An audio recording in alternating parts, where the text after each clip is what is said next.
dečaka, što ga Ćora zovu svi. Ona mala sa protezom, što se ne sme smejati.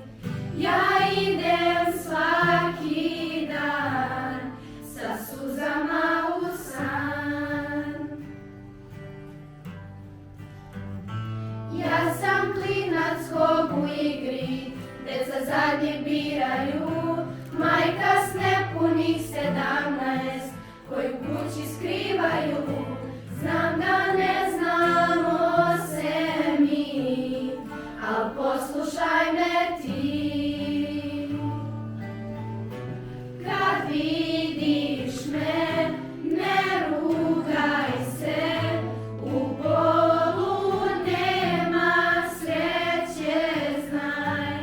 Bogu svi smo jednaki, na kraju svi smo anđeli, ne rugaj se.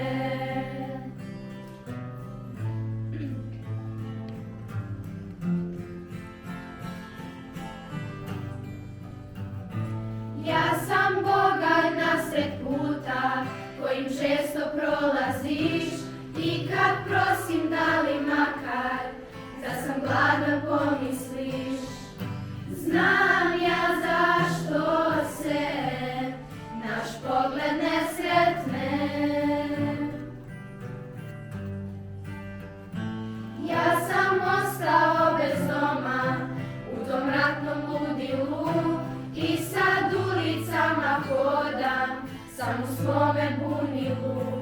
Znam da bliski nismo mi, al poslušaj me ti. Kad vidiš me, ne rugaj se, u bolu nema sreće, znaj. Bogu svi smo jednaki, na kraju svi smo anđeli, ne rugaj se. Jer takav sam drugačiji, ali isti smo na kraju svi. Kad vidiš me, ne rugaj se, u bolu nema sreće, znaj. Bogu svi smo jednaki, na kraju svi smo anđeli, ne rugaj se.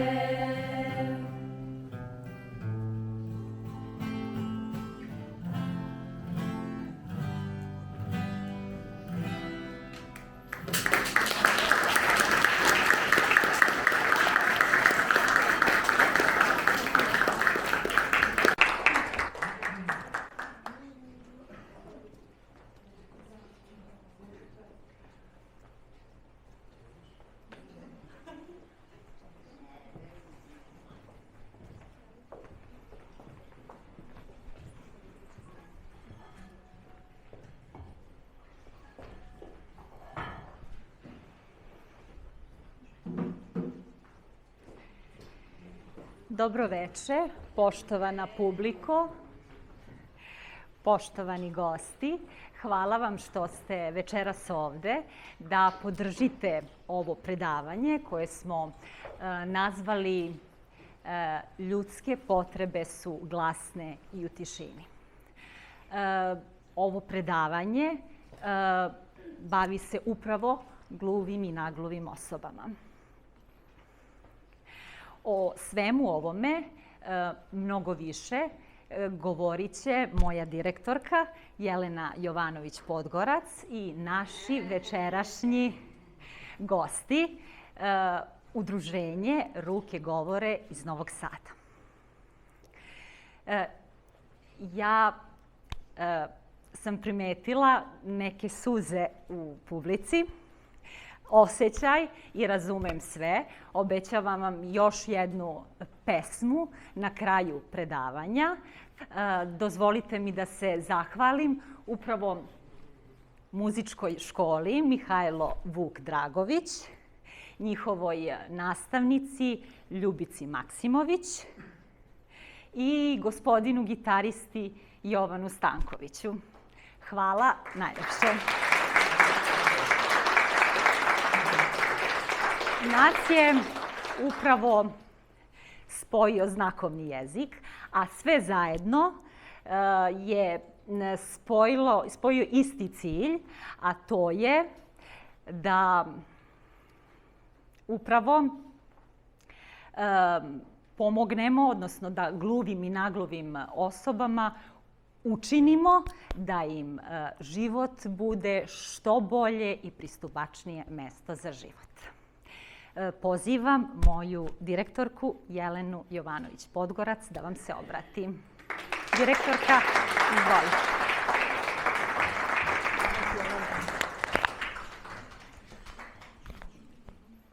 Hvala mojoj koleginici Gorici Rajičić na ovako lepoj najavi i ovako lepom uvodu.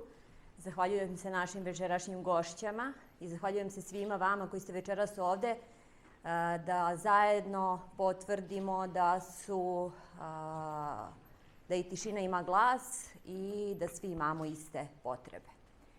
Naš projekat Glas tišine započeli smo 2021. godine edukacijom, odnosno obukom naše koleginice Gorice Rajičić za znakovni jezik. 2022. i evo ove 2023. godine ovaj projekat je podržalo Ministarstvo kulture i informisanja Republike Srbije.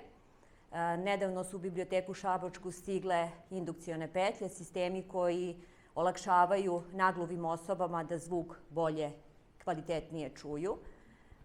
Moja koleginica Gorica će nastaviti sa obukama, tako da obećavamo da ćemo u narednom periodu imati brojne radionice, razgovore za gluve i nagluve osobe, ali i za one čujuće koji žele da se uključe u ovaj svet znakovnog jezika, a verujem i znam da ih je mnogo. Zahvaljujem se Ministarstvu kulture i informisanja što je prepoznalo našu potrebu da naglasimo da svi imamo iste potrebe. Šta su to posebne potrebe? Ništa. To je jedna nesrećno izabrana fraza koja nas samo zbunjuje. Prevedena iz engleskog jezika i apsolutno ne odgovara našem srpskom jeziku. U društvu su osobe s posebnim potrebama, moramo tako da ih zovemo, i invalidi vrlo često stigmatizovani i prema njima se ne odnosimo na adekvatan način. Obraćamo im se sa zažaljenjem ili čuđenjem, a sve to iz straha ili iz neznanja. Ja ću vas samo podsjetiti da je pre 50, 60, 70 godina da su levoruke osobe bile proglašavane da se ne uklapaju u društvo ili da imaju neki nedostatak. Učitelji, učiteljici i roditelji su vrlo često levorukim osobama vezivale levu ruku da bi pisale desnom rukom, jer, kažem, levorukost je bila nedostatak. Danas, kad smo se prosvetili, znate i sami da postoje brojni pribori i alati upravo za levoruke osobe. Levorukost nije nedostatak.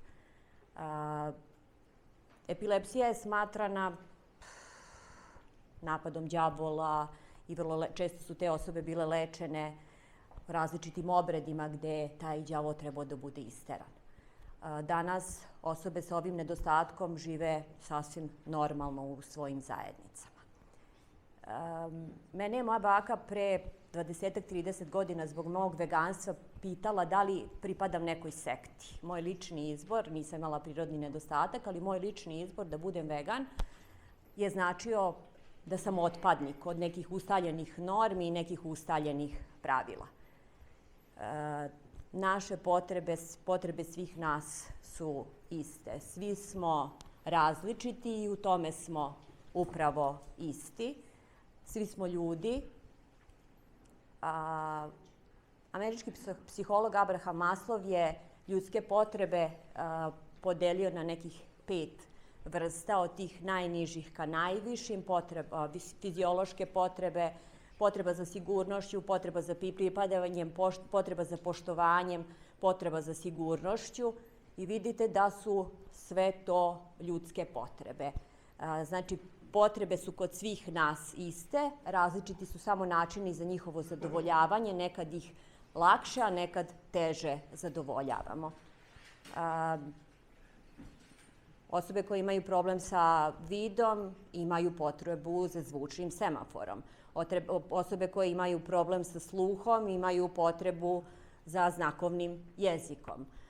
Osobe koje imaju problem, fizički neki nedostatak, imaju potrebu da arhitektonska rešenja u određenim zgradama budu prilagođena njihovim fizičkim nedostacima. Osobe koje imaju određene emocionalne probleme imaju potrebu da međuljudski odnosi u njihovoj zajednici budu drugačiji da bi oni mogli da zadovolje svoje potrebe. Znači, potrebe svih nas su iste, treba samo svakodnevno da tražimo načine da ih svi ravnopravno i na isti način zadovoljavamo. Invalidi su ravnopravno drugačiji. Svi smo drugačiji, svi smo različiti i u toj različitosti jeste i bogatstvo ovog našeg sveta. Svi imamo potrebu za lepotom, imamo potrebu za lepom knjigom, potrebu za koncertom, potrebu za lepom slikom.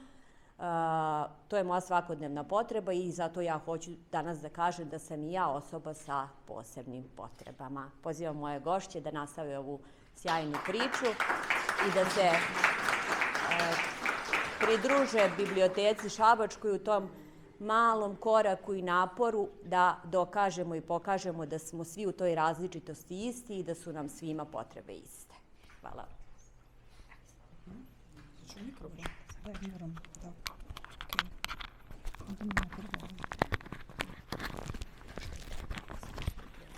Možda će trebati. Mogu, ja sam glasna.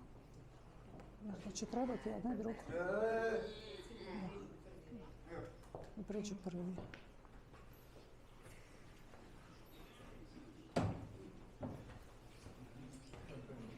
Samo da, može. Pa ne, stavit ću. Okej. Samo malo da rešimo tehnički problem. Dobroveče svima. Meni je veliko zadovoljstvo što sam večeras prvi put u Šapcu, ja i moje devojke, i velika mi je čast što imamo priliku da se predstavimo. I malo sam više uzbuđena, srce mi je puno, zato što konačno smo otvorili vrata zajednici gluvih i svetu tišine. I jako sam ponosna na moju Goricu, polaznicu koja kod nas uči znakovni jezik. I tu se ova priča ne završava, mi tek sad počinjemo. I imat ćete jedinstvenu osobu velikog srca koja će u biblioteci moći da stvori pristupačno okruženje za gluve i nagluve osobe, da ljudi mogu da komuniciraju na svom maternjem jeziku. Hvala direktorici na ovoj inicijativi i na pozivu. I veliko mi je čast i zadovoljstvo što smo danas ovde. Kao što ste mogli da pretpostavite, mi ćemo danas da pričamo o jednoj važnoj temi. Ljudske potrebe su glasne i u tišini. Tišina je svugde oko nas, zavisi kako je čujemo i doživljavamo. Ja želim da se predstavim. Ja sam Nina Baranovski, master defektolog, predsjednica Društva tumača i prevodilaca znakovni jezik, a prevashodno ja sam dete gluvih roditelja. Moj materni jezik je znakovni, a srpski jezik mi je drugi jezik i ja to volim sa ponosom da kažem i da istaknem. I želim da otvorimo danas ovu temu, da ne bude čisto formalno, bude neformalno. I mene interesuje da li je neko od vas u ovoj sali imao neki kontakt sa gluvom osobom, da li je u svom okruženju bližem, da li je komunicirao ili poznaje neku gluvu osobu. Ja bih želela da čujem ovako prvo malo publiku. Slobodno se javite, podignite ruke da razgovaramo. Kako je vaše iskustvo bilo u komunikaciji? Ste uspjeli da ostvarite komunikaciju? Upoznala sam kad sam bila dete kod moje nane u selu je živjela žena koja je bila gluva, ali je bila vrlo mila osoba i voljela je nas decu i kad god bismo mi dolazili, ona bi dolazila i bez obzira na to što nije znala da govori, odnosno mi je nismo razumeli. Opet smo uspevali da se sporazumemo i ona je uvek nešto nama deci donosila, tako da nam je uvek bilo drago da je vidimo. Tako da to je prvi kontakt i u školi jedan dečko stariji godinu dana od mene nije bio je naglup, ali on je već pričao bolje, pa smo mogli da ga razumemo. Ja sam iz Sarajeva. Imali smo kućne prijatelje. Gospodin je bio gluva osoba. Ja sam kao djevojčica dugo pohađala, išla sam u muzičku školu i hor i voljela sam da pjevam. I on je volio da ja pjevam. Držao bi mi ruku ovdje i zapravo slušao kako radi moj aparat Disney. Obožavao je jednu pjesmu koju je komponovala moja profesorka i zvala se Dječja pažnja. Ta pjesma imala nekoliko određenih glasova koji su se ponavljali i te simetrično ponavljanje izazivalo određene titraje koji su njemu prijali. Mnogo sam voljela tog čovjeka, nažalost on se upokojio, ali ta tišina nas je zauvijek spojila. Ja sada poznajem njegovu kćerku, ona ne živi u Bosni i Hercegovini, ali kada se vrati, kada dođe u Sarajevo, ona se uvijek meni javi. To je jedno od najljepših sjećanja iz mog djetinjstva, zato što sam mnogo i često sjedila u njegovom krilu i pjevala. Ja sam ispunjavala svoje zadovoljstvo, on svoje. Recimo, fascinantno mi je bilo kada on kuha kafu. On je tačno znao broj minuta kada će da mu probi kafa i vodio bi mene u kuhinju i mi bismo tu kafu kuhali zajedno. Zapravo me on naučio kako se kuha kafa. Wow, bravo, svaka čast, svaka čast. Eto još jedan dokaz da gluve osobe mogu da slušaju muziku uz pomoć vas, uz pomoć dodira, uz pomoć kontakta, uz pomoć visoke vibracije. Znači, mi razbijamo predrasude, gluve osobe ne žive u svetu tišine. Tišina je u našoj glavi, ali ne u našem okruženju. Kao što sam rekla, terminologija. Malo ćemo da razbijemo predrasude oko terminologije i stručnih reči koje se koriste. Šta je to ispravno u zajednici gluvih, a šta je pogrešno shvatanje? Jer mi, ljudi na nesvesnom nivou, ne da napravimo problem gluvoj osobi, ne da je deklarišemo kao osobu drugog reda, nesvesno koristimo neke izraze koji nisu primjerni za kulturu i zajednicu gluvih ljudi. Vidite, gore piše gluvi i nagluvi, a drugi su gluvonemi. Gluve i nagluve osobe su osobe koje imaju različiti stepen oštećenja sluha. Kao što ste primetili, oni imaju izmenjenu boju glasa i ne mogu artikulisano da izgovore određene pojmove. Znači, oni nisu gluvonemi. Za njih, kad bi rekli da su gluvonemi, to je uvredljiv kontekst. Gluvoneme osobe su osobe koje em ne čuju, em ne mogu da izgovore ni jednu reč. To znači, ja sam, kao što sam rekla, dete gluvih roditelja, ja sam odrasla u toj kulturi i toj zajednici. Ja njih mogu da razumem. Kako god, ali mogu da razumem, ali oni ulažu dodatne napore da bi rekli određenu reč. Znači, ispuštaju neki glas. Znači, ne možete reći da su oni gluvi i nemi. I to je sad u poslednjih 10-15 godina inkluzije, obrazovanja, sve. Malo terminologija se sad povelo kod toga i ako vi za njih kažete da su gluvi i nemi, oni će reći ne, ja nisam, ja ispuštam glas, koliko toliko. Ali tvoj je problem što ti mene ne razumeš. Ja ću se potruditi da kažem, ali znači da vodite računa da ne kažete da su gluvonemi, nego da su gluve i nagluve osobe. U našoj zajednici postoje gluvoneme osobe, ali one su u manjem broju u odnosu na gluve i nagluve osobe. Jedino što ja uvek kažem, jedino mana što zajednica gluvih je nevidljiva kategorija, zato što nema fizički izražen invaliditet. Vi tek shvatite da su oni osobe s invaliditetom kad krenete komunikaciju sa njima i shvatite da tu u stvari postoji barijera. Ovdje imamo znakovni jezik i gestovni govor. U našoj zajednici često ljudi koriste izraz gestovni govor. Ne. Znakovni jezik je maternji jezik zajednice gluvih, ne gestovni govori. Sad ću vam u sledećem slajdu objasniti zašto to znači. Znak je osnovni element znakovnog jezika. Sad ću vam pokazati. Ovo je znak, otvaranje, knjiga. Znači, to je tačno određen i usmeren znak i ja vama pokazujem pojam u znakovnom jeziku, u govornom, znači knjiga. A gestikulacija, vidite kako ja vama pričam prezentaciju, ja imam gestove, pokrete koje prate moju verbalnu komunikaciju. To su neartikulisani pokreti. Ja gluvoj osobi ili vama u publici ne govorim nikakvo značenje, nikakav pojam ne dajem. Znači, znakovni jezik je znak, a ne gest. Da li znate ko je tumač za znakovni jezik? Da li ste možda videli na ulici, na televiziji? Čime se mi bavimo? Ja sam tumač za znakovni jezik. Da li znate koji je moj posao? Šta ja to radim u zajednici gluvih? Da li neko ima ovako predstavu? Da li zna? Tumač za znakovni jezik je osoba koja je posrednik u komunikaciji između gluve osobe i čujećeg sagovornika. Mi radimo na televiziji, radimo na terenu sa gluvim osobama, prevodimo u raznim institucijama, u obrazovnom sistemu. Mi smo produžena ruka njegovog glasa i njegovog sluha i pomažemo da on ostvari svoje prava, svakodnevna prava u svom zajednici, svom društvu. Htjela sam da vas pitam, evo, pročitali ste, da li je znakovni jezik univerzalan jezik? Šta mislite?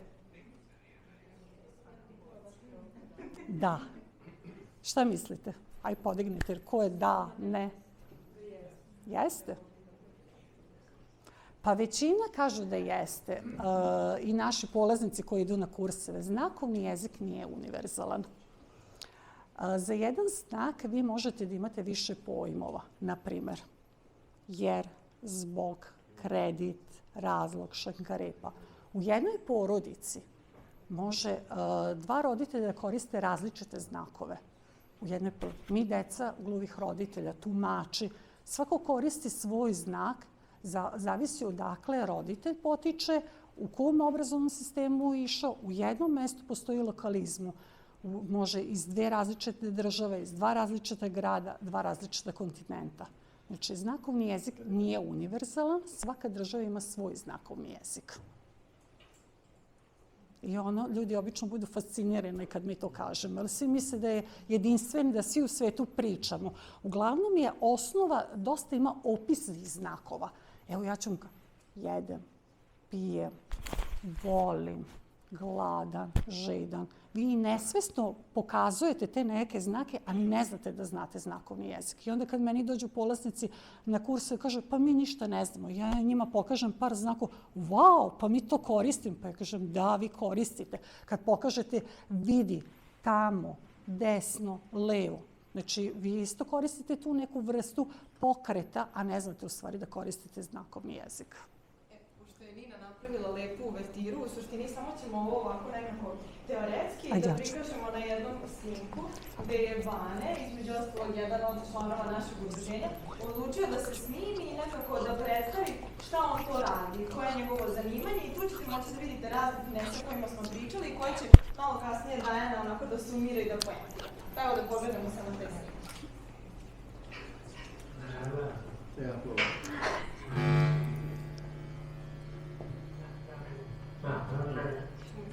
Aha, čekaj, ponovno, zvuk. Nešto do nas? Da.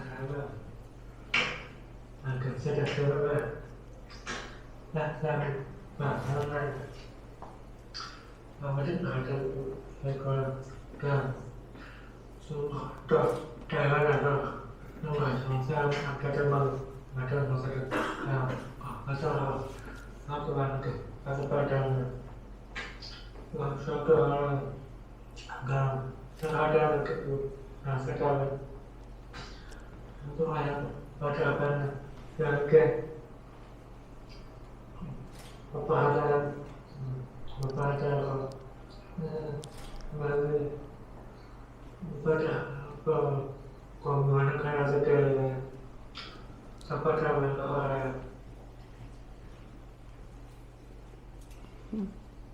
je to. Da.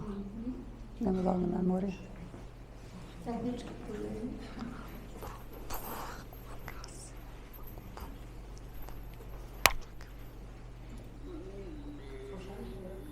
Možeš. A ne možeš zbog njih. Mora da se vide ruke.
Svakako da može da izgovara reč, zbog čega ih definitivno nazivamo ili gluvim ili lagim osobama. A sad ćemo preći na jedan psihološki ili socijalni deo. Tako imamo dve perspektive, znači kako možemo da posmatramo gluve osobe i do kojih posledica to može potencijalno dovede. Dakle, imamo dve perspektive, imamo gluvi i gluvi. Gluvi sa malim slovom G i gluvi sa velikim slovom G. Ovde je sad to manje bitno, da li je mali ili velik, ovde je čisto da bismo napravili razliku. U literaturi, recimo, se može naći upravo da bismo pravili razliku između ove dve nazovi zajednice. Gluvi možemo da ih posmatramo kao osobe sa oštećenjem sluha, isključivo sa oštećenjem sluha i da se fokusiramo na taj potencijalni invaliditet kada ih posmatramo isključivo kao osobe sa oštećenjem sluha, dok sa druge strane možemo da ih posmatramo kao kulturnu i jezičku manjinu. Dakle, kao osobe koje su među nama, ok, da, imaju oštećenje sluha, ali mogu da ih posmatram i uz to da imaju neku svoju posebnu kulturu i svoj jezik koji je vrlo često znakovni jezik. Čemu vode te dve perspektive? Dakle, kada ih posmatramo isključivo kao osobe sa oštećenjem sluha, mi negde nesvesno vrlo često umemo da za njih smatramo da su slabašni, nemoćni, tako da ne mogu dosta stvari da urade, pa ih često stavljamo u pasivnu poziciju, sažaljevamo ih, vrlo često ostaju nevidljivi, kad kažemo da ja ću to za tebe da uradim, ne razumeš ti, to ću ja, ne brizi, bez brige, dok sa druge strane možemo da ih posmatramo kao zajednicu sa različitim kulturološkim okvirima, tako, odnosno zajednicu koja ima različite okvire za tumačenje stvarnosti. U redu, ne čujem, imam određene poteškoće, ali ipak uprkos tome, ako mi pružiš priliku, moći ću da protumačim sve to sebe. Možda na drugačiji način, možda čak i neće. Kada ih posmatramo tako, razumećemo da potiču drugačije kulture i negde ići ćemo ka tome da se međusobno prilagođavamo jednim drugima. Dakle, ne samo mi njima, nego i oni nama. Počeli smo sa time da se fokusiramo na oštećenje sluha, završavamo nažalost sa invaliditetom pojedinca, dok sa druge strane možemo da shvatimo da nekada uslovi mogu da invalidiraju pojedine osobe. Zašto je to bitno da naglasim? Zašto je još bitno da naglasim gluvi i glubi, ove dve različite kategorije koje smo mi ovako grubo odvojili, čisto da bi vama bilo jasnije. zato što nisu sve gluve osobe sa znanjem znakovnog jezika i nisu sve gluve osobe odrastale u zajednici gde su i druge osobe gluve. Dakle, postoje vrlo često osobe koje su gluve, ali nažalost, upravo zbog toga što, uprkos tome što im je potreba znakovni jezik, vrlo često su okruženi samo čujućim osobama. I onda kada odrastu, vrlo često ostaju negdje na toj sredini, u nekom vakumu i sami nam se izjašnjavaju da ne pripadaju, nažalost, ni jednoj ni drugoj zajednici. S obzirom da kada odrastu, ne mogu da razumeju ni ove koji čuju, jer tako s obzirom da nemaju do kraja, da kažem opet izraženi izgovore, tako nisu do kraja osnaženi da razumeju osobe koje samo govore, dok sa druge strane ne znaju znakovni jezik i ne mogu da se, da kažem, prilagode i da se uključu u zajednicu ljudi koji znakovni. Mi ćemo u ovom predavanju da se bavimo ovim drugim gluvima, dakle koji koriste znakovni jezik, ali tako odrastaju u zajednici gluvih, naravno roditelji mogu da čuju, braća, sestre isto tako mogu da čuju, okolina može da čuje, ali su prosto imali gluve drugare, odrastali su u školi gde su mogli da se prilagode drugima i slično. Tako da mi ćemo ih posmatramo kao što i oni sami sebe posmatraju, a to je da su oni druga osoba, odnosno manjinska zajednica, sa pozitivnom konotacijom u kojoj članovi dele specifičnu subkulturu i jezik, u ovom slučaju znakovni jezik, i ponos i dostojanstvo za pripadnosti istoj, tako da će vam Anja reći nešto više o njihovoj kulturi. Ok, šta da kažem, lepo investirao u ovu temu kulture. U suštini, jesmo to nekako sumirali na gluvi sa malim i velikim slovom i negdje kada pratite stručnu literaturu možete isto takvu podelu naći. Zato što prosto gluve osobe sa ovim malim slovom, to je neko stanje, imamo neki invaliditet, oštećenje, ali ne mora nužno to da nam bude onako identitet koji nosimo sa ponosom i sve ono što je tako taj identitet kao kulturološki sa sobom nosi. E sad dalje, kada prijeđemo na taj moment kulture, kada bismo sumirali to sad kao prilagođavanje, jedni imaju jednu kulturu, drugi drugu, zašto je to što sve bitno? Bitno je iz razloga što, evo ja na primjer, ja imam neki kulturološki okvir kroz koji posmatram svet. Taj okvir meni govori kako ja da tumačim ono što vidim kroz taj okvir, kroz taj ram. Koje epitete ću da dam? Šta mi je vredno? Da li je nešto dobro ili loše? Da li je nešto pametno ili glupo? Kako god. Daj mi neke smjernice kako ja da tumačim ono što vidim oko sebe. Dobro. E sad, uzmimo u obzir da svi ljudi sa sobom nose taj neki kulturni okvir, neku širu pozadinu iza sebe i kad se sudaramo prosto jedni sa drugima, dolazimo u kontakt sa različitim okvirima. Zašto je to nužno znati kada je reč o zajednici gluvih? Pa pre svega zato što to je manjinska zajednica i veća je šansa da će se negdje njihov okvir ipak malo više razlikovati od naših koji dolazimo svi iz te neke većinske kulture. Čemu nam to onda služi? Služi nam da nekako smanji ili spriječi ili smanje, da tako kažemo, mogućnost da upadnemo u kulturološku zamku. A kulturološka zamka bi bila situacija da kada isključimo nekako iz svog okvira, tumačimo stvari koje vidimo ispred sebe. Dosta teoretisanja prelazimo na jedan koliko toliko konkretniji primjer. Zamislimo to ovako. Imamo situaciju da se gluva osoba našla u društvu čujućih osoba. Te čujuće osobe nešto pričaju, komuniciraju, što, jel te, ako nije prevedeno na znakovni jezik, gluva osoba teško da može da isprati. Lako možemo da upadnemo u zamku i da kažemo da ona generalno nije adekvatna i sposobna da takve stvari uopšte isprati. To je ako se fokusiramo na naš okvir, jel tako? Ne razumeš me, a prosto u mom negde okviru ljudi koji ne razumeju govor nisu baš ni sposobni da ga razumeju. Međutim, ako se malo okrene situacija i ako bi se čujuća osoba našla u društvu gluvih osoba, koje znakuju, savršeno se razumeju, razmenjuju šale, neke apstraktne ideje, šta god je prosto i to je način komunikacije. Malo bi se tu onaj okvir kroz koji dajemo epitete, šta je adekvatno, šta nije adekvatno, pametno, dobro, loše i tako, malo bi se promenio. Međutim, nije nam cilj da sad bacamo šta bi bilo kad bi bilo ovako ili onako. Mislim, to je jedan onda krug koji ne dovodi do nekog rešenja. Čitava poenta svega ovoga je zapravo to da takav neki fenomen tog kulturnog okvira i različitih prosto pozadine iz kojih dolazimo, imamo na umu i koristimo ga da činimo neke, ajde da kažemo, male, ali opet velike stvari za ljude oko sebe. Još konkretniji primjer. Negde na početku mog učenja znakovnog jezika, pa i sada, kada se nađem u nekakvom neobranom grožđu, kada su neke teme u koje nisam baš najsigurnija, ja teško mogu da ispratim, ali ajde, fokusirat ću se na ove situacije na početku, kada sam stvarno slabije znala i tek učila znakovni jezik. Našla sam se u društvu mladih ljudi, a tako mladih gluvih ljudi, koji su znakovali i kao svi mladi koristili žargone, skraćenice i toliko su se dali u to znakovanje i pričanje o nekim temama da ja u jednom trenutku apsolutno više nisam mogla da ispratim šta se dešava. I okej, ja sam onako začutala i osjećala sam se malo isključena iz društva, ali dobro, istrpit ću, tako, taj neki kratki vremenski period. Međutim, u jednom trenutku, devojka iz tog društva gluvih mladih je to primetila i pitala me da li bih želela da mi ona prevodi šta se dešava u tom razgovoru. U tom trenutku stvarno nije bitno kako bi ona to meni prevela, jer videli ste negde, to bi bila neka izmenjena boja glasa, pritom njima to izaziva poprilično velik napor da dugotrajno koriste tako izmenjen glas, ali nije to bitno, nije na tome fokus, kako bi ona to uradila. Poanta je upravo na toj nameri da ona mene uključi u zajednicu. To uključenje u zajednicu nas dovodi negde i do lepog uvoda koje je vaša direktorica dala o ovom pitanju ljudskih potreba.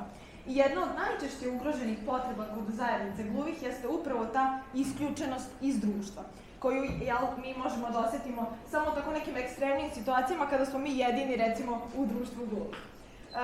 Šta je sad i kako ćemo pristupiti ovim ljudskim potrebama u ovom kontekstu? Pa vodit ćemo se upravo tom piramidom Maslowljevom ljudskih potreba, gde se govori upravo o sledećem. Ako se borim da preživim, bilo fizički, bilo psihički, teško da ću se baviti onim temama kako da živim, kako da ostvarim svoje pune potencijale, da rastem i da se razvijam. Šta to znači? Dobro, okej, ako zanemarimo ovde neke te fiziološke potrebe, nisam gladan, nisam žedan, šta je već sledeća stvar na koje često, to jest u kojoj oblasti često gluve osobe dolaze u neke izazove koje mi možda nismo toliko baš izloženi. To je sledeća stvar. Kažem, nisam gladan, nisam žedan, fiziološka neka ravnoteža je postignuta. Šta je sledeće? Pitam se, ili imam krov nad glavom? Jel se osjećam sigurno u svom okruženju, bezbedno? Postoje neki različiti aspekti koje možemo u ovom pitanju sigurnosti da se dotaknemo kada je reč o zajednici gluvih. Prva stvar, gluve osobe u velikoj meri moraju da se oslanjaju na posrednika u komunikaciji. Dakle, tumača za znakovni jezik, koje, važno je istaći, često zauzima njihovo dete. Pa recimo, dete je to koje će u banci da pomogne da se nešto prevede ako tumači nisu slobodni, jer prosto postoji mala količina tumača na količinu gluvih osoba i sve to pomnožite sa svakodnevnim potrebama koje imaju, negde ekonomičnije da se oslone na decu koja, ajde, već mogu na neki način izađu u susret. Međutim, treba imati u vidu da su i ta deca neretko nedovoljno, kako da kažem, dorasla zadatku u koji ih roditelji u tom trenutku stavljaju. Nema smisla da je to sad traumatično, ali je diskutabilno koliko može sad da se osnovim da je dete dobro razumelo. Dakle, opet je negde ta situacija sigurnosti kod gluvih ugrožena. Sa druge strane, ne treba zanemariti ni činjenicu da su prosto gluvi ili nagluvi, te da određena količina informacije iz okoline ne dolazi kao signal, recimo, za neku opasnost. I treća stavka koja se negde sada u ovo poslednje vreme menja, kako je Nina pomenula ovom inkluzijom, gluve osobe su vrlo često ostajale na nekim niskim nivoima obrazovanja. Upravo zbog toga što se nekako nisu posticali i nije se u njima video potencijal da mogu, te stoga onda i pitanje zaposlenja bilo dosta suženo, jer u suštini ako niste završili neka viša zvanja, sužen vam je izbor zanimanja kojima možete da se bavite, pa i neka finansijska sigurnost koju time možete da dobijete. Međutim, to se zaista menja i mi u našem okruženju imamo i devojku koja je nedavno završila stomatologiju, pa i radi u jednoj ordinaciji kao nagluva devojka. Imamo i web dizajnere i kao što ste videli i Baneta, on pomaže tu izradu nekih pomagala deci koja recimo imaju autizam ili različite smetnje u komunikaciji. Sledeća stavka koja ćemo se dotaći jeste stavka pripadnosti, jer mi ljudi jesmo i biološka, znači bitno nam je ovo fiziološko, ali i društvena bića.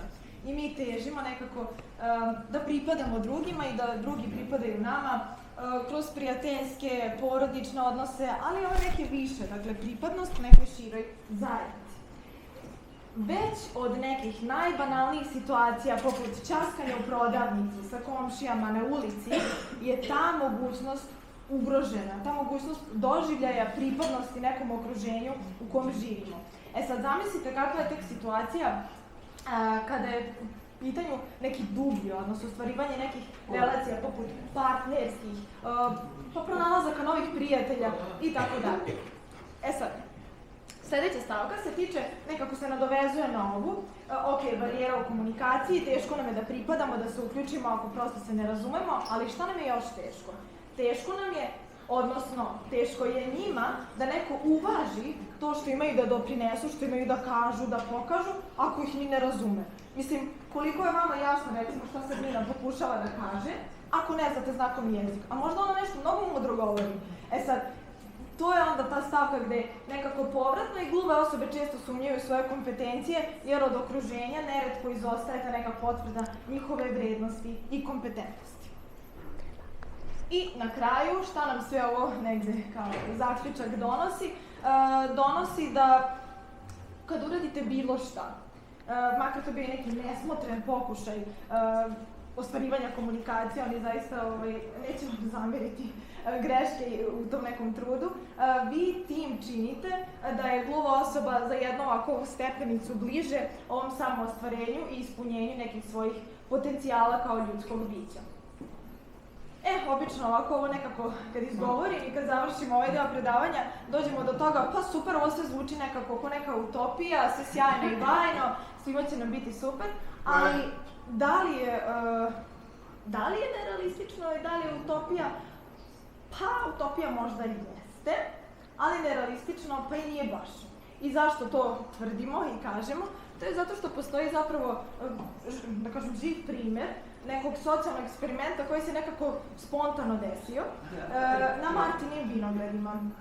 Martini vinogradi jesu jedno ostrvo u istočnoj obali Amerike, gde je prilikom doseljavanja, barem se tako nekako smatra, ljudi iz Velike Britanije, nekako je velika količina ljudi došla sa genom koji nosi taj recesivni gen za gluvoću.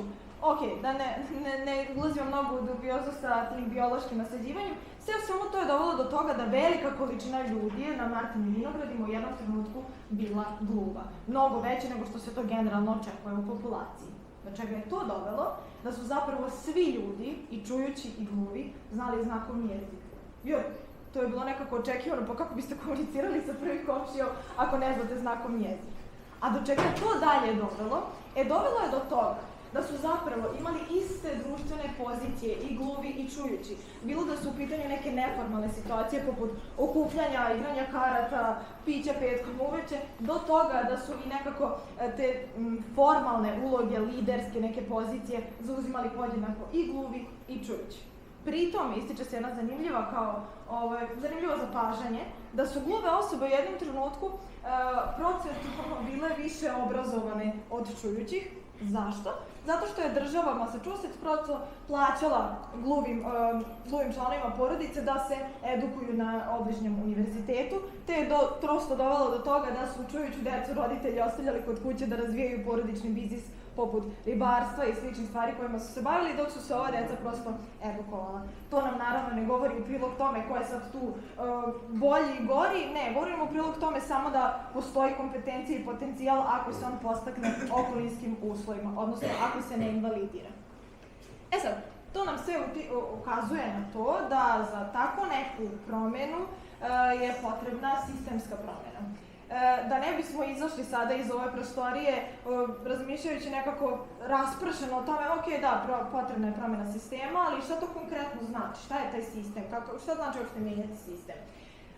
Mi smo onda razbili taj sistem na nekako skupinu pojedinaca, najjednostavnije. Šta se može menjati od te skupine pojedinaca? Pa, teško da možemo menjati jednog drugog ako on neće. Šta možemo? Možemo sebe, odnosno možemo da menjamo pojedinca. Tako da, u daljem nekom izlaganju koje će Dajana da preuzme, mi ćemo se doticati upravo toga šta vi kao pojedinci možete da uradite, a da mi stvorimo koliko toliko pristupačnije okruženje, u suštini na nama je da se to nekako sistemom snežne grude širi dalje. To je to. Poentirano. Da se menjanjem pojedinca u suštini menja sistem i da jedan će preuzeti da ispriča neke praktične smjernice i savjete. Evo, ako baš da vi iz ove sale ne biste izašli kao ok, treba nešto da promenim, ali tako, ali kako? Sad ću vam reći na koji način. Dakle, ukoliko se nađete u situaciji da se susretnete sa gluvom ili nagluvom osobom, vrlo je važno, ali tako, s obzirom da je njima osnova zapravo čitanje sa usana. Koristili oni znakovni jezik ili ne, svakako će posmatrati vaša usta, pratit će šta vi to govorite. Dakle, jako je važno da se trudimo da otvaramo usta polako i jasno, ali da pre svega toga naravno imamo na umu da je jako važno da gluva osoba vidi naša usta. Dakle, to na prvo mesto. Drugo, prilikom prilaska, lagano potapšati po ramenu ili uhvatiti za ruku. Dakle, trudimo se onda kada smo u mogućnosti da prilazimo spreda, s obzirom da su njihove mogućnosti da čuju ograničene i oni prosto ne mogu da znaju šta je to što se iza njih dešava. Jako je važno da se trudimo da ih na neki način ne uplašimo, ali tako, i da ih ne salećemo sa leđa, nego da se bukvalno trudimo kada smo naravno u mogućnosti i u situaciji da prilazimo spreda i da im pokažemo zapravo da želimo da ostvarimo komunikaciju sa njima, tako da ćemo ih slobodno dodirnuti po ruci, ramenu, kako god. Da, na ovo se svi nasmeju. Ne vikati ne čuju, kao pa logično, kao zašto bismo vikali, znamo da ne čuju. Međutim, stvarno, radom na terenu, vrlo često smo se susretali sa time da ljudi, možda iz nekog neznanja, a možda i zaista iz želje da ih gluva osoba razume, mahinalno krenu da podižu ton. I kao i ono, radnici na šalteru, donesite još onaj jedan papir, jel tako? I onda gluve osobe ne mogu tek onda da razumeju. Zašto? Zato što se upravo prave one facijalne ekspresije, odnosno grimase na licu i gluva osoba tek onda ne može da razume zato što ne poštujemo ono prvo pravilo, odnosno prvi savet da jasno i polako otvaramo usta. Dakle, važno je da ne vičemo, da ne čuju, sem u slučaju kada vam dođe nagluva osoba koja kaže ok, zamolit ću vas da malo glasnije govorite, mogu da vas ispratim, u toj situaciji logično povisit ćete to naravno, ali opet pratiti ono da polako govorite jasno, izgovarate reči. Šta znači potpuna informacija, ali na jednostavniji način? Dakle, treba da smo svesni da izvorni znakovni jezik, pa čak i gluve osobe koje ne koriste znakovni jezik, nego isključivo čitaju sa usana i govore tako da vi njih razumete, koriste jednostavnije rečenice. Dakle, tu nema dokazivanja elokventnosti, nema biranja onih kompleksnih termina. Dakle, trudim se da izaberem najjednostavniji termin koji će gluva osoba da razume. Šta to znači? Umesto rizično, opredelit ću se za opasno. Umesto, ne znam, komplikovano, opredelit ću se za teško, na primjer. Dakle, to su neke situacije koje su bitne, u kojima je bitno zapravo da budemo jasni. I evo, ja sam imala jedan lični primjer kada sam išla jednoj gluvoj trudnici da prevodim. Doktor je rekao, prenesite gospođi da ćemo uraditi prenatalnu dijagnostiku. Šta mislite, da sam ja njoj rekla uradit ćemo prenatalnu dijagnostiku, da li bih ja išta uradila? Logično ne. Moj posao je bio da prenesem potpunu informaciju, dakle da kažem ok, radit će se analize pre porođaja, čime sam poslala potpunu informaciju, ništa nisam izbacila, ali na mnogo jednostavniji način, tako da ona razume. Znači, bitno je da se osvrćemo na sinonime koji su jednostavniji i da formulišemo kratke rečenice. Kratke i jednostavne rečenice. Što se tiče ekspresivnosti i neposrednosti, dakle, važno je da znamo da njihovu kulturu zaista krasi ta neposrednost. U smislu da će one vrlo lako da pređu možda tu neku granicu, u smislu da će vas zagrliti pre nego što vi to možda očekujete, ali ne iz neke loše namere, nego prosto takvi su. Srdačni su, jako su umreženi međusobno, pa isto tako će i verovatno vas da dodirnu, recimo, na nekom prvom susretu, pa čak i mi, deca gluvih roditelja. Ja sam primetila to kod sebe, ne znam, odem na fakultet i sad sa svojim mentorkom imam neki razgovor i sad logično je, formalna je situacija, moram ja nju dodiram, važi profesorice, hvala vam, i onda se uhvatim kao Dajana, ne smeš to da radiš, prelaziš granicu, ali sreća bila je na mom predavanju, tako da zna o čemu se radi, ali hoću da vam kažem da imate negde tu u glavi da prilikom susreta sa gluvom osobom prosto srdačni su. Dakle, to je u njihovoj kulturi i negde, naravno, do vas je koliko ćete vi dozvoliti da se pređe ta, nazovi, granica. ekspresivnost neposrednosti, isto tako šta je važno tu za recimo ljude, ne znam ko među vama radi, na primjer i kao lekar, medicinska sestra u nekoj zdravstvenoj ustanovi, nije to sad ni bitno, ali jedan onako možda dobar savjet za vas jeste kada se nađete možda u nekoj hitnoj situaciji, na primjer, kada gluva osoba ne zna šta se sad dešava, ili imali smo situacije, ostave gluvu osobu u bolničkoj sobi, kao neko ona tu leži na infuziji, idem ja, nije sad bitno. Dakle, važno je stvarno da je dodirom umirimo, bit će sve u redu, da ipak malo usmerimo šta se tu dešava. Mi koji čujemo možemo da znamo i da čujemo, da, tamo nešto u drugoj lekarskoj sobi se nešto dešava, čujem glasove, čujem korake, sad će doći, ona prosto ne zna. Dakle, zato je važno da je dodirom umirimo i prosto da je uvek informišemo, pa makar i ukratko da bude prosto, kako kažem, svesna situacija. Kada je tumač tu i gluva osoba sa tumačem, važno je da se obraćamo gluvoj osobi. Dakle, ne gledamo u tumača, tumač je samo posrednik u komunikaciji i on je osoba koja će da približi vama poruku koju vam gluva osoba šalje i obrnuto, vi gledate u gluvu osobu. Zašto? Zato što upravo time uvažavamo gluvu osobu i ispunjavamo, jel da, onu jednu kategoriju u okviru one Maslovljeve piramide. Da, jako je važno da znamo da klimanje glavom nije nužno potvrda ili razumevanje. Ne znam koliko vas je učilo neki strani jezik, pa možda i dođe onako kad vam neko priča nešto na engleskom, vi kao da, pratim te, a ne mora znači da ste baš sve razumeli i ispratili, ili nemački ili bilo koji jezik kad ste na početku. Vi ćete da pratite i kao dajem ti do znanja, slušam te, da, i možda sa onoj drugoj osobi učini ko je sve razume, super, ajmo dalje. Ne, gluva osoba će isto tako možda u većini situacija da reaguje. Dakle, da vas kao da, pratim te, slušam šta mi govoriš, ali jako je važno da na kraju pitamo da li je jasno, da li si me razumeo, naravno ili u nekim formalnim ili čak u neformalnim situacijama. Pa onda Anja voli da kaže jedan dobar primer, kad se dogovaramo s gluvom osobom nešto, kažemo ok, sutra ispred pošte u 6, jesi me razumeo, vidimo se, da, i tek kad tad kaže da, znate da je to. Vrlo kratko, dakle, naravno u komunikaciji s gluvom osobom, logično vam je, ako treba da vidi vaša usta, treba da vidi znakove, dakle, važno je da ne budete u nekoj, senci, da je važno da vas vidi vrlo jasno i lepo, tako da se ovde neću zadržavati. I neki od načina komunikacije jesu čitanje sa usana, to je osnova, čak i kad se znakovni jezik koristi, i tada vam čitaju s usana, zato mi naše polaznike uvijek forsiramo i kad znakuju, to je u Gorici poznato, ali tako, i kad znakuju, obavezno otvarajte usta i onda oni se uhvate, skoncentrišu se samo na znak, mi kao ne, sad i iznakuj, ali izgovaraju reči. Dakle, važno je da paralelno idu ta dva načina. Papir i olovka, pisanje, onda, recimo, to je vrlo često u institucijama. Napišu, ne znam, fali ti to i to je jako dobar podsjetnik, recimo, koji ostaje kao ceduljica gluvoj osobi. Dvoručna abeceda koju ćete dobiti ili ste dobili već, imate na tim flerčićima, uči se za svega 20 minuta, tako da nije ništa teško, a može da posluži kao jako dobra alatka da iskomunicirate sa gluvom osobom. Vrlo često je pomoćno sredstvo u znakovnom jeziku, prilikom predstavljanja, kada imamo, videli ste Baneta, augmentativna, jel tako, za to prosto ne postoji znak.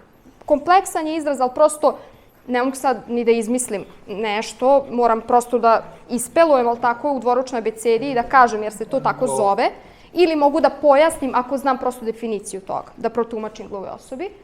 Tako da dvoručna abeceda se može koristiti recimo i za neka manja mesta, na primjer. Kada želim neka manja mesta za koje ne postoji znak, da prosto ispelujem dvoručnom abecedom.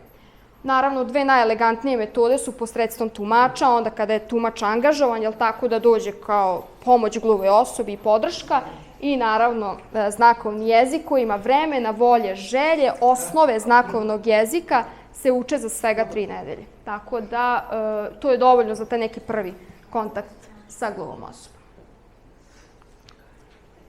Sada ćemo preći na priče.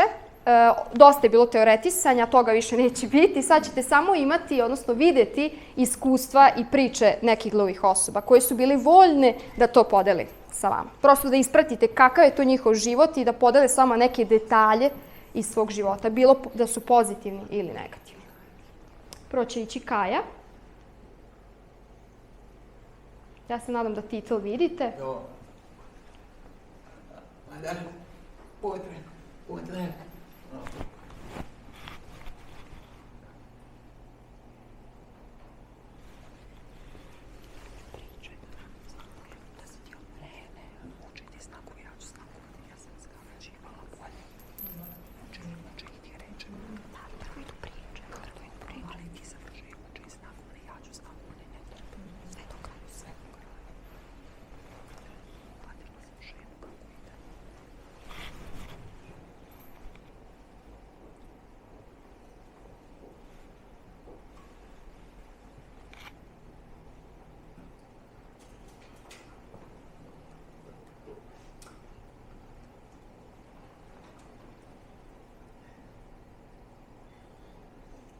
Ovo su neki Kajini radovi koje ona žela podeli sa vama.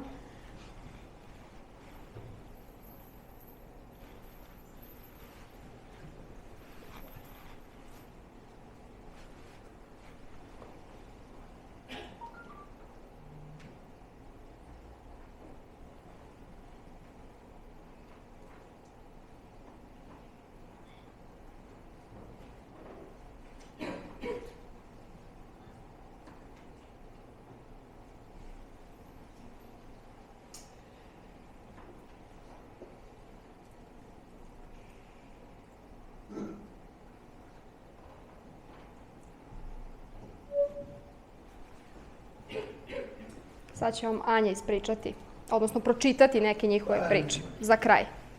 I možda ste mogli primetiti da je titl bio nekako ostavljen u izvornom obliku kako je Kaja stavila titl.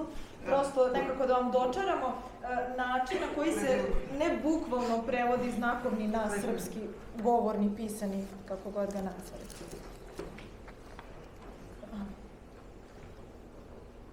Zovem se Sandra Divljan i imam 23 godine. Živim u Gacku, u Bosni. Od 6. meseca posle primjene vakcine, moj sluh je trajno oštećen. I od tada živim u svetu tišine. Trudim se, mada nekada ne razumem dobro neke srpske reči. Uvijek sam se pitala zašto neke teške reči postoje, ali uz pomoć mojih prijatelja upoznala sam se i sa novim izrazima. Od 2001. godine krećem na rehabilitaciju za razvoj govora u Beogradu. Iako nisam znala govoriti, jako brzo sam naučila komunicirati. Nisam išla u školu za gluve. Živela sam u malom gradu i imala sam i neke čujuće prijatelje. Stalno sam ih zvala da idemo u grad, da se družimo i pričamo. Želela sam i ja da pripadam, da delim. Ali posle me nisu zvali. Sa mnom niko nije razgovarao. Plakala sam zbog straha kad bih osjetila prazninu i samoću. Izgubila sam veru u sebe, u svoje osjećaje, u svoje misli. Nisam htjela da prihvatim što sam rođena gluva. Htjela sam da budem kao svi čujući. Počela sam da crtam sa 8 godina. Kada sam krenula u školu slikanja, naišla sam na puno ljubavi. A ljubav je sveta reč koja oplemenjuje ljude i daje im snage za život. I jedino što sam od života i tražila je da budem slikarka. Zato što me ono opušta. Sada se nalazim u Novom Sadu, mesto koje tek upoznajem. I kada sam došla u Novi Sad, odabrala sam fakultet, Akademiju umetnosti. Posle 3 godine, prvi put sam upoznala gluve prijatelje koji su me prihvatili onako kakva jesam. Bilo mi je lakše što me razumeju zbog znakovnog jezika. Mislila sam da sam jedina gluva osoba, a shvatila sam da nisam, već ih ima dosta. Jako sam se obradovala, više se ne osjećam usamljeno, više se ne osjećam odbačeno.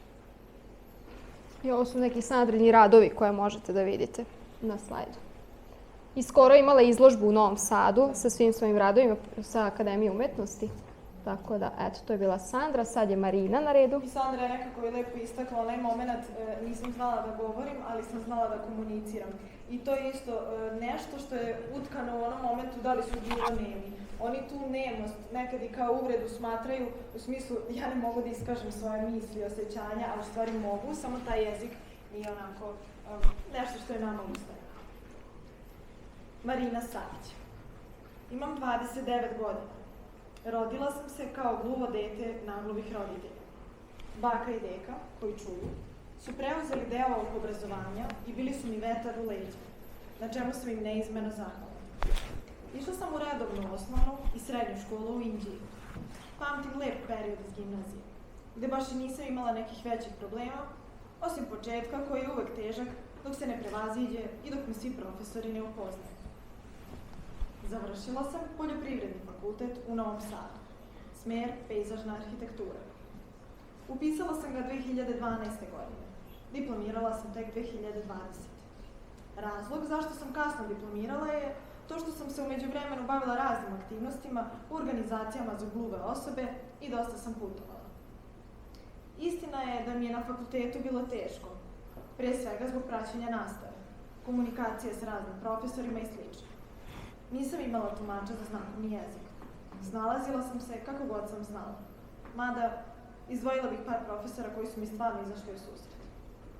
Bilo je raznih situacija i prepreka, i izazova, i priznaću da je bilo momenata kada sam razmišljala da odustanem od svega.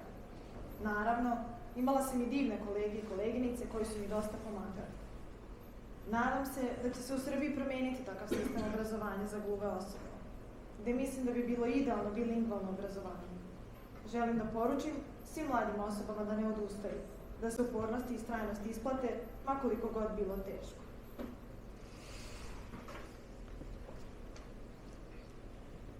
Priča o Teodori. Posle 6 meseci nakon rođenja postala sam gluva. Upisala sam redovnu školu Jovan Popović i mislila sam da sam jedina gluva. Kasnije sam upoznala prvu gluvu drugaricu koja je starija od mene. Preko nje sam prvi put upoznala gluve u klubu. Naučila sam znakovni jezik. Kada sam imala 11 godina, počela sam sama da učim engleski jezik iz velikog interesovanja i dalje obožavam da učim engleski iz hobija. Diplomirala sam slikarstva na Akademiji umetnosti, a nakon toga sam završila master studije kao prva gluva osoba u Novom Sadu. Takođe, učestvovala sam na izložbama i dobila najbolju nagradu za rad iz oblasti mozaika u Beogradu. Ovo su takođe neki radovi. Mislim da nam je Gabriela poslednja, ali tako? Zovem se Gabriela Hrčak. Imam 23 godine.